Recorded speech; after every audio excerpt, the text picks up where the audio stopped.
Today I fucked up by ignoring my resting heart rate of 140 BPM. Obligatory. This happened a few months ago. I am 26.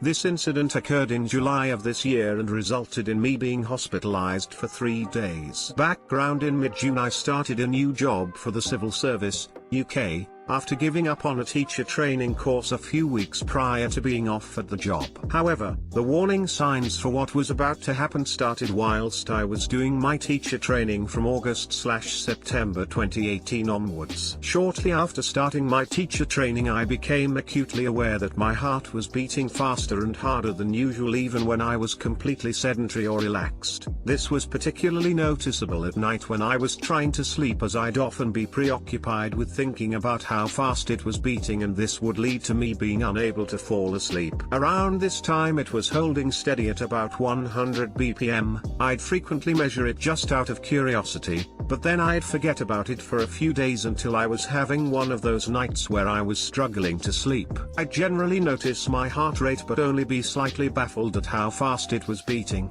I didn't think anything of it and put it down to just being generally unfit. For reference, I play football once a week and typically walk for about 40 minutes a day, so, although I wasn't doing an ideal amount of exercise, I thought my level of exercise was adequate. Put my fast heart rate down to my lifestyle, the fact that I don't eat particularly healthily and I also smoke and drink every other weekend. Fast forward a few months and the sleepless nights had really started to take its toll. I had missed 20 days of teacher training through sickness absence and was on the verge of being thrown off the course. This is around March/April 2019 and I still hadn't taken any measures to investigate my fast heart rate. In fact, by this point it had become a running joke in my friend group to ask how's the resting heart, or my heart rate whilst sprinting is essentially your resting heart rate, etc. Being quite a self-deprecating person, I was quite happy to go along with the joking, although internally I was now really starting to worry. In May 2019 I got offered a job I had applied for 12 months prior. I was on a waiting list. I took the opportunity to TIFU of teacher training, which I despised, and took the job at the civil service. This is when things really started to become concerning. About 4 weeks into my new job I started to feel nauseous on most days. I had also recently purchased a set of scales and noticed that over 12 months I had dropped from 11 st 5 pounds to 8 st 11 pounds without any change in lifestyle. Now my resting heart rate was 120-140 BPM at rest, no matter what. On maybe 2 or 3 days every week,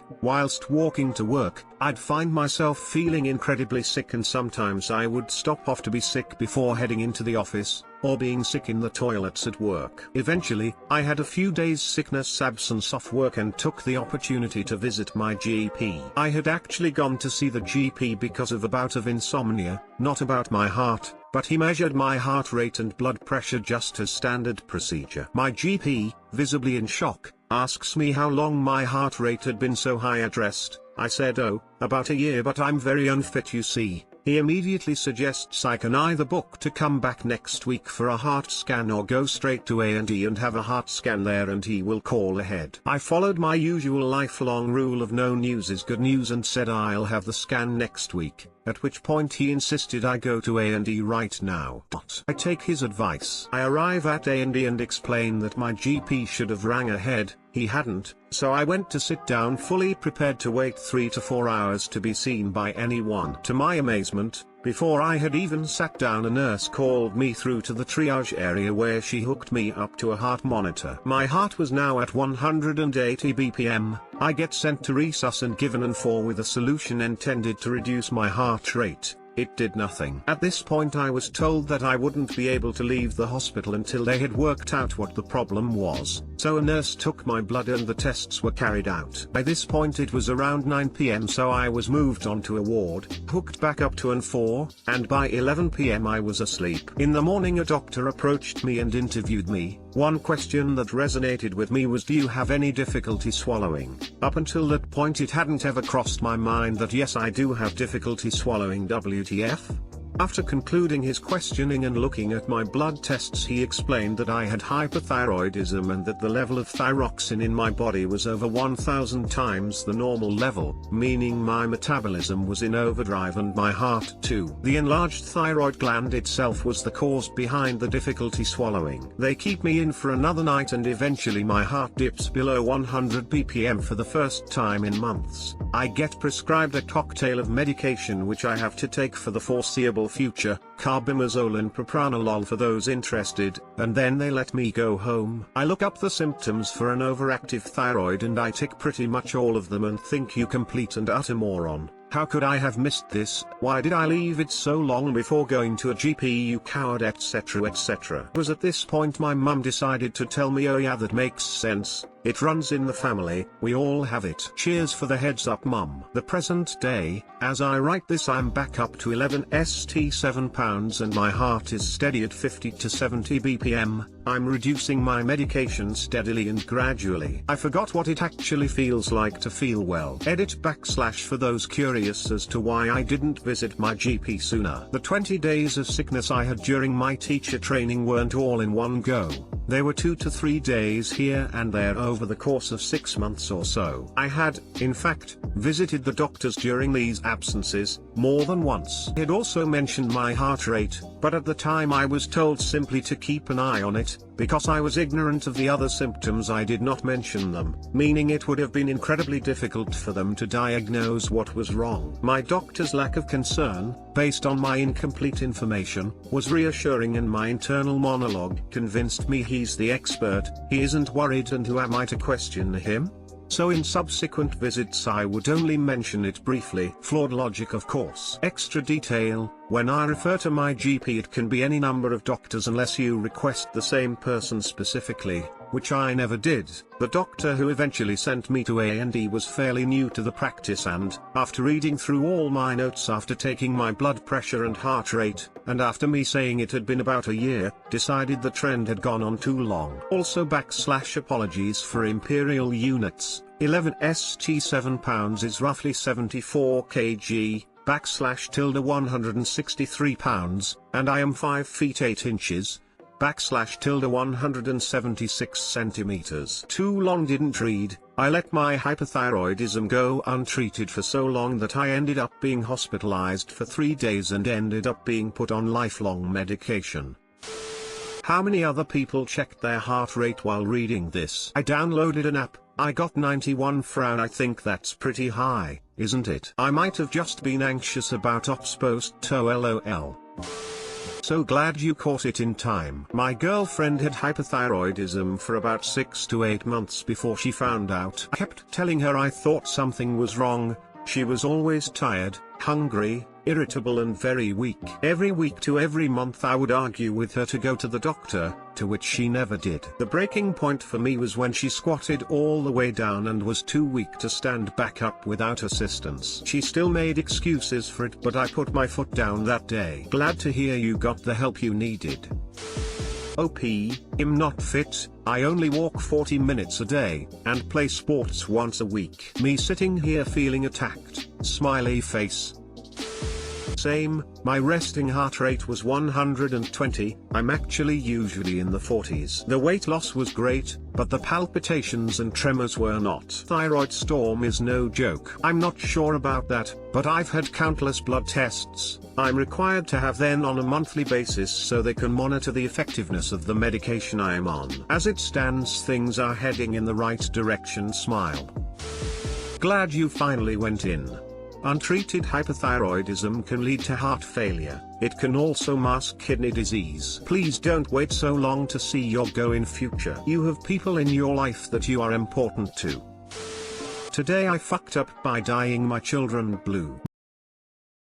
My husband is a hospital tech, so he's been on call non-stop and I've been trying to find things to entertain our triplets. I'm running out of ideas, but I found a bath bomb making kit and thought that might be fun. My kids got to add the scent and colors and put them in different molds. I was a bit zoned out and was mostly just watching to make sure they didn't put anything in their mouth/nose/eyes. We go to test out the bath bombs and they kind of suck. They fizz a bit but break up and sink to the bottom pretty quickly. Did, However, make the water a nice purpley blue and smelled pretty good. My kids were actually excited to bathe for once, so I loaded all 3 of them in and let them sit for a while. I pulled them out and noticed that the water stained the towels and tub a bit, but whatever. It wasn't until one of my sons was running around shirtless later that I realized that he was blue from the shoulders down. All 3 kids were. I didn't notice immediately because my kids have dark skin, but in the sun, they are navy blue. Turns out they used way too much color in the bath bombs and I didn't stop them because I wasn't paying attention. On the bright side, my husband finds our little Smurfs hilarious, so I've been sending him pictures of them out in our yard posing with their blue slide and sandbox. The kids can't wait to take another bath and dye themselves another color. TL, doctor neglected to pay close attention while my kids were making bath bombs and dyed them blue. I definitely don't want to tell you to post a pic of your kids on Reddit, but maybe you could post a pic of one of their arms in the sun or something, so we can see how blue they are. Sounds pretty hilarious to me. You got them interested in taking baths, so that's a W in my book. Oh, I agree. They can stain my tub any color, except maybe brown. If it means they'll take a bath without a fight. I'm blue da bar dee da bar day. Okay. Total side note, but my sister just discovered that 90s dance pop is the key to temporarily relieving coronavirus anxiety. You can't be upset if you're laughing while listening to Blue, Mr. Vane, Move This, etc. Just in case anyone needs that info.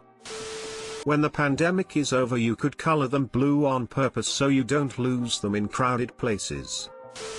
This is cute. And the dye will come off eventually. Reminds me of something that happened at work once to a co-worker, childcare. Our boss had bought these huge jugs of food coloring, as it's used often in daycares for crafts, science activities, etc. But these jugs didn't have like regular food coloring. It was like industrial, extra strength food coloring. My partner was doing a color mixing activity with her toddler group, 2 to 3 year olds, where they got paper towel, cups of different color dyed water and pipettes. As they dropped the different colors on the paper towel, they could see the colors spread and mix together. Of course, with these sorts of activities, kids always have a blast and will keep going and using up all the materials and making messes as they play and learn. One thing to note is that at this particular daycare, the children all wore uniforms which consisted of navy blue polo shirts and black pants. So one particular boy had gotten his shirt very soaked, even with a smock on, but due to the color, it just looked damp. However,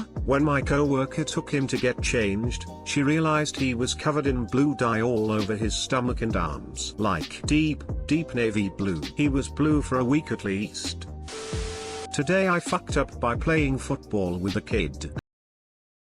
Have been a big fan of this sub for a while now, but never ever thought I'd have to write an entry on it. Gonna try to keep this as short as possible. Also, sorry for any format or grammar mistakes in advance as I am on mobile. This actually happened yesterday, but I'm still recovering. One of the many part-time jobs I, 17M, do along with my full-time job is childminding. I have a pretty good record with the neighborhood parents, as I never have friends over or make a mess or throw parties or anything. Well, I got a new customer recently and they wanted me to look after their 2 boys aged 4 and 6 from around 12 to around 5. I had the time and like being busy, so I accepted. Everything was going fine. They talked me through things, said I could watch TV and help myself to snacks, and introduced me to the kids. The parents left and everything was going fine until the kids wanted me to play football, soccer, with them in the backyard. I was playing with them and we were taking shots at the net when I decided to do a Ribona kick. The older of the kids was very impressed and wanted me to tell him what that kick was called and show him how to it, which I did. Parents arrived a couple hours later.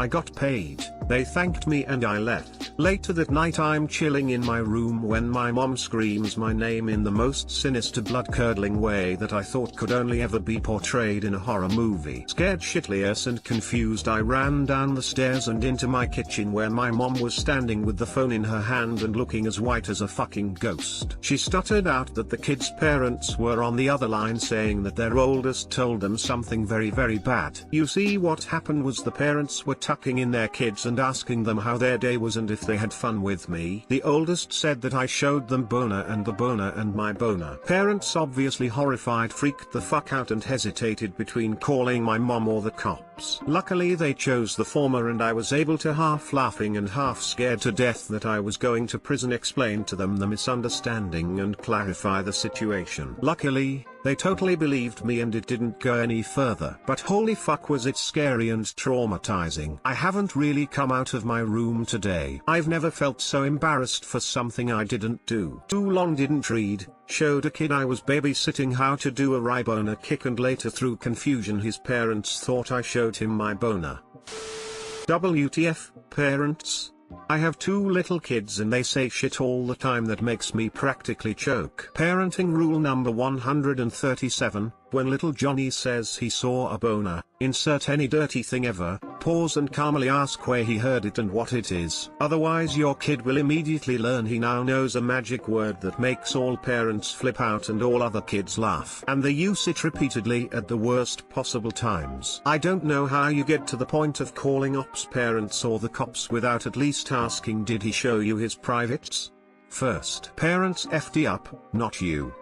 As someone mentioned below, my quote above probably isn't the best thing to ask your kid. Just try to get them explain as best they can while you stay calm and non-judgmental so the kid doesn't get nervous. Usually ends up with me and my wife ducking around the corner and bursting out laughing once we get the story straight. The parents didn't ask their kids to explain what the boner was first before freaking out. Why apply logic when you can be hysterical and panic instead? Actually it is rabona. They must not watch their own kids that much if they didn't ask their own child to explain what they meant. I don't understand what you're telling me, sweetheart, why don't you show me? Dummies. Kid proceeds to kick his other leg out from under himself and wipe out, making parents even more angry. Also, this story is not a fuck up on your part. It's a story of what could have been a massive overreaction. Also, this story is not a fuck up on your part. It's a story of what could have been a massive overreaction erection.